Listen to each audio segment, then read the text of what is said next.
Hello there. So, I heard that you are very, very tired, but you're having a very hard time going to sleep. So, I thought, what if we do something fun? And decided that it would be pretty cool if we went back to our childhoods. So, today I'm going to be reading you some bedtime stories so that you can fall asleep. Lay down in your bed, close your eyes, get nice and cozy. Listen to me in the background if you want, or watch this video if it pleases. And we are going to start reading to you. And this story is called Dunkin' the Donut Wants a Job. Duncan's summer started awful. He walked into the garage to get his bike. His sister had borrowed his bike and hit something with it. Now his bike was broken. Duncan ran to his mom and said, "I need a new bike. Mine's broken." His mom said, "You will need to do some jobs then." The next morning, Duncan thought to himself, what could I do? He had lots of ideas. Fireman donut, police donut, musician donut. What about a movie star donut? Duncan walked up to his dad and asked him to take him to the fire station, as he wanted to be a firefighter. His dad said, "I'm sorry, son. Your icing would melt if you get too close to a fire." Later that day, Duncan strolled up to his mom and said, "Mom, I need you to take me to the police station. I want to become a policeman." His mom took a step back and said, "I'm sorry, Duncan. Donuts are a policeman's favorite food. I've heard it just wouldn't be safe." Duncan was starting to think, how will I ever find a job? He leaned over the fence and spoke to his neighbor, who said he was a lifeguard when he was younger. "Great idea," Duncan said. After dinner, Duncan said to his dad, "Tomorrow, I want to go down to the swimming pool and become a lifeguard." His dad looked terrified, then said, "I'm sorry, son. Donuts and water do not go together. You would turn into a sticky mess and everything would stick to you." Duncan opened his money jar and counted it. He didn't have much, and he wasn't a very good counter, but he gave it a try. His mom and dad saw and had an idea.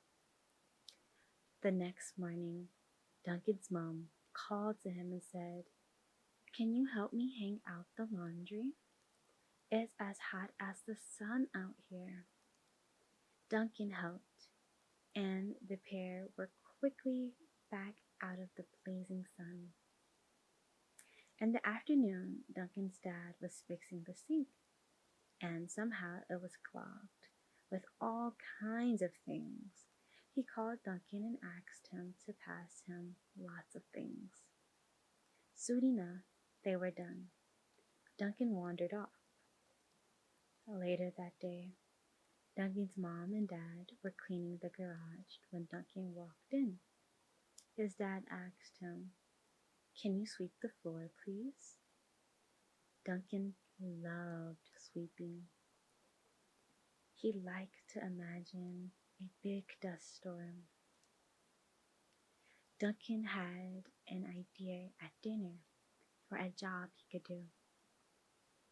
"What about a space donut?" he said.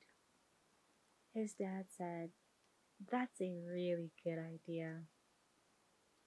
But where could Duncan even go to be a space donut? The next morning, Duncan's dad said, "Can you help me empty the boot of the car and put it all in the garage?" In no time at all, the boot was empty. As Duncan lay on the living room floor, missing his bike, thinking, "I will never get a job," his mom and dad called him out of the car. His dad opened the boot, and in there was a new red bike for Duncan. Duncan said, "I thought you said I needed a job." Duncan's mom laughed and said, "Silly donut, I said you needed to do some jobs." And Duncan rode his bike all around town for the rest of the summer. The end. What a nice story that was. It's a story about family and working hard. So, did that get you sleepy? A little bit? Well, let's read another one. Alright, this next story is called Two of a Kind.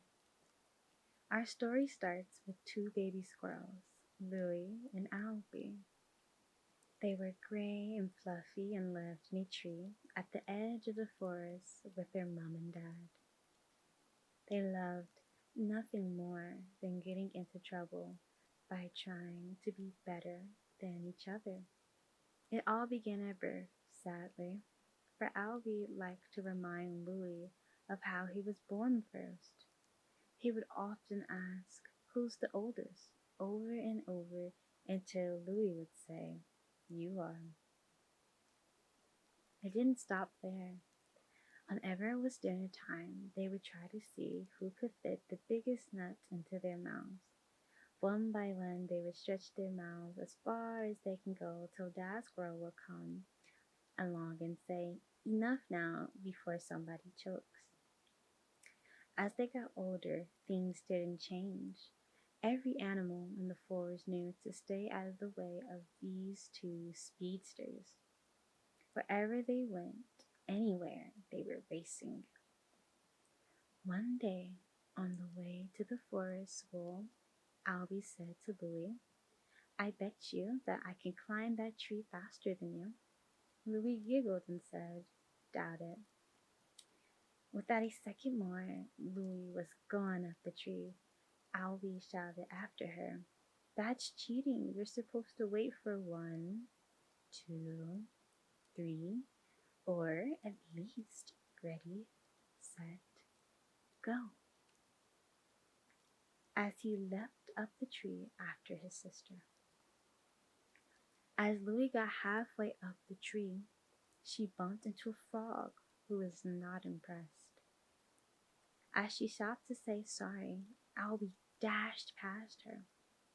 Louie said, "That's not fair," as she bounced up to the next branch.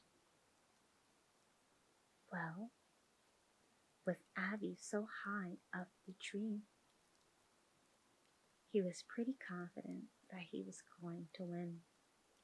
He turned around to blow a raspberry at Louie when he crashed into a passing woodpecker. This now gave Louie the chance to get to the top of the tree first. Louie had a little boogie as Albie threw a tantrum, but the animals they disturbed were not as happy as Louie. Later that day, the two squirrels zoomed through the forest, past the meadow, past the mountain in the middle of the forest, all the way to the lake at the other end. They annoyed many animals along the way. Here's a list: a bear, a deer, 2 goats, 1 flock of geese. As they reached the lake, Albie was well in front when he turned around to jump backwards into the lake to have a more dramatic finish. When he didn't see the moose behind him, and instead of diving into the lake, he crashed straight into the bottom of that moose. Louis fell over laughing, but the moose wasn't impressed. As they swam around the lake for a while, there happened to be a frog sitting on a lily pad while all the other frogs were swimming around under the water. Albie said, "I can hold my breath longer than you." Louis laughed and said, "Don't be silly." Both squirrels disappeared under the water. The seconds passed, and Albie and Louis were swimming around. They saw the long stem of the lily pad, so they both grabbed it and held it tight. Albie kicked at Louis wildly, and the lily pad started to swing from side to side with the poor frog on it. Suddenly, the stem of the lily pad ripped, and the lily pad started to float away. Like I mentioned earlier, Albie was kicking Louis, but he had used up all of his air. So when he opened his mouth and it filled with water, spluttering, he swam to the surface, followed by Louis, both gasping for air. But Louis said, "I told you." That little frog was very upset. He gave him a stare and hopped away. Both Albie and Louis hardly noticed anything. They got out of the pond and dashed back through the forest all the way home. When they got home, their mom and dad were serving dinner. They all sat down for tea when there was a call from the bottom of the tree. "Miss Squirrel, Mr. Squirrel, can we have a word, please?" At the bottom of the tree were all of the animals that Albie and Louie had upset. A tree frog, a woodpecker, not forgetting the frog, and a bear, as well as a deer, 2 goats, a flock of geese, and last but not least, a moose. They were all very cross.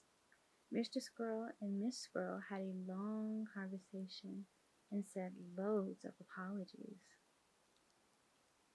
When they finished talking, they came up to the tree to see Albie and Louie sitting in their beds. They knew they were in trouble. Miss Squirrel looked cross, but Mr. Squirrel looked furious. Mr. Squirrel said, "I can't believe you did that, Louie. You beat your brother up the tree." Miss Squirrel smiled and said, "And how did you manage to hold your breath for so long?" Albie said next time she won't be so lucky, and they all laughed. The end. And that is the end for our second story. I hope that you really enjoyed these 2 stories today, and I hope that they were able to help put you to sleep. So, have sweet dreams and rest well, and I will talk to you all next time.